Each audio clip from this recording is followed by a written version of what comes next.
Oke sobat, hari ini saya akan membawakan Anda sebuah kisah yang mengagumkan melalui kehidupan seorang wanita pemberani yang legendaris yang menembus batas gender untuk mencapai prestasi luar biasa sebagai wanita yang mengguncang dunia pada abad ke-16. Dia adalah seorang wanita yang lahir di negeri yang subur dengan semangat kepahlawanan. Dilahirkan dalam budaya yang penuh dengan tradisi maskulin, tidak menyerah pada stereotip dan meraih cita-citanya dengan gigih. Di tengah riuhnya dunia, terdapat cerita yang menginspirasi tentang seorang wanita yang mampu menembus batas-batas kemampuan yang konon hanya dimiliki oleh para lelaki. Dia adalah simbol keberanian, keteguhan, dan ketangguhan dalam menghadapi tantangan hidup. Dalam kehidupannya yang penuh dengan stereotip dan ekspektasi, dia menolak untuk terjebak dalam batasan-batasan tersebut. Dengan tekad yang teguh dan semangat yang membara, dia mengejar impian-impian yang dianggap tak terjangkau bagi seorang wanita. Dia adalah pahlawan dalam cerita kita, menghadapi rintangan dan hambatan dengan keberanian dan keuletan yang luar biasa. Dia tidak pernah membiarkan ketakutan atau keraguan menghalangi langkahnya menuju kesuksesan. Dia adalah Kaum Malahayati yang merupakan laksamana wanita pertama di dunia. Biasa disebut Laksamana Malahayati adalah tokoh yang sangat penting dalam sejarah Indonesia. Dia terkenal sebagai pendiri Inong Balai, pasukan perang pertama yang seluruh anggotanya adalah perempuan yang sangat disegani. Malahayati dianggap sebagai laksamana perempuan pertama di dunia. Dia lahir pada 1 Januari 1550 di Aceh, Indonesia, dan menjadi pahlawan dari Tanah Rencong dalam melawan kolonialisme. Ayah Malahayati adalah Laksamana Mahmud Syah, seorang panglima Angkatan Laut Kesultanan Aceh, dan dia adalah cicit dari Sultan Salahuddin Syah, Raja kedua di Kesultanan Aceh. Pada masa kanak-kanak dan remaja, Malahayati mendapat pendidikan istana. Ia masih berkerabat dengan Sultan Aceh. Ayah dan kakeknya berbakti di Kesultanan Aceh sebagai Panglima Angkatan Laut. Dari situlah semangat kelautan Malahayati muncul. Ia kemudian mengikuti jejak ayah dan kakeknya dengan menempuh pendidikan militer jurusan Angkatan Laut di Akademi Baitul Maqdis. Pada usia 35 tahun, Malahayati mendapatkan jabatan penting sebagai Kepala Barisan Pengawal Istana Rahasia dan Panglima Protokol Pemerintah semasa Sultan Alauddin Riayat Shah Al-Mukamil memerintah. Perlawanan pertamanya terhadap kolonialisme Portugis terjadi dalam pertempuran di perairan Teluk Haru, dekat Selat Malaka, pada tahun 1586.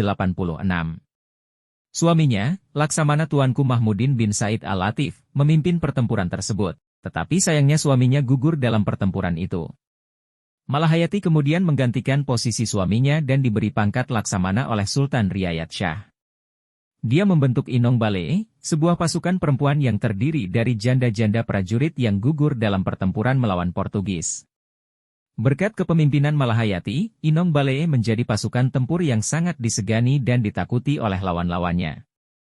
Mereka membangun benteng Inong Balai di sebuah perbukitan tak jauh dari pesisir Teluk Lamreh, Krueng Raya, Kecamatan Masjid Raya, Kabupaten Aceh Besar. Tempat perlindungan pertama yang seluruhnya dibangun oleh kaum Hawa tersebut memiliki tinggi tembok sekitar 100 meter dan cukup aman untuk menahan serangan musuh. Benteng tersebut menjadi koloni pasukan Malahayati sekaligus pusat pelatihan tempur Inong Balai. Pasukan Malahayati juga menjalankan misi khusus yakni mengamankan jalur laut perdagangan kesultanan serta mengawasi pelabuhan-pelabuhan Samudra Aceh kala itu. Salah satu peristiwa penting dalam perjalanan hidup Malahayati adalah pada tanggal 11 September 1599, ketika dia memimpin pasukannya dalam pertempuran melawan dua kapal Belanda yang dipimpin oleh dua bersaudara, Cornelis de Houtman dan Frederik de Houtman. Dalam pertempuran itu, Cornelis de Houtman tewas, dan Malahayati berhasil menawan Frederik de Houtman. Keberhasilan ini sangat menggegerkan bangsa Eropa, terutama Belanda. Laksamana Malahayati tidak hanya cakap di medan perang. Ia juga melakukan perundingan damai mewakili Sultan Aceh dengan pihak Belanda. Perundingan itu adalah upaya Belanda untuk melepaskan Frederik de Houtman yang ditangkap oleh Laksamana Malahayati. Perdamaian itu terwujud. Frederik de Houtman dilepaskan namun Belanda harus membayar ganti rugi kepada Kesultanan Aceh. Malahayati juga dipercaya menerima utusan khusus Ratu Elizabeth bernama James Lancaster yang juga seorang saudagar dagang besar pada masanya. Lancaster mengunjungi Aceh pada 5 Juni 1602 memakai kapalnya, Red Dragon. Ia mengutarakan maksud kepada Malahayati untuk membeli rempah-rempah Aceh, seperti halnya saat mengunjungi Maluku dan Banten. Misi itu berlangsung sukses karena Malahayati setuju dengan tawaran yang disampaikan Lancaster bahwa mereka hanya ingin berdagang dan bukan berperang. Laksamana Malahayati meninggal dunia pada tahun 1615. Makamnya terletak di Desa Lamreh, Kecamatan Kluweng Raya, Kabupaten Aceh Besar. Laksamana Malahayati dikenal di seluruh dunia karena keberaniannya dalam memimpin pasukan perang, dan namanya sekarang melekat pada banyak tempat dan institusi di Indonesia, termasuk kapal perang RI-KRI Malahayati, nama kampus, nama pelabuhan, nama jalan, dan lain-lain.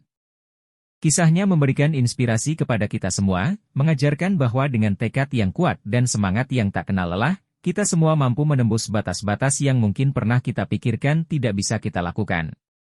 Dia adalah wanita yang mampu menembus batas kemampuan seorang wanita, dan cerita hidupnya akan terus menginspirasi generasi-generasi mendatang.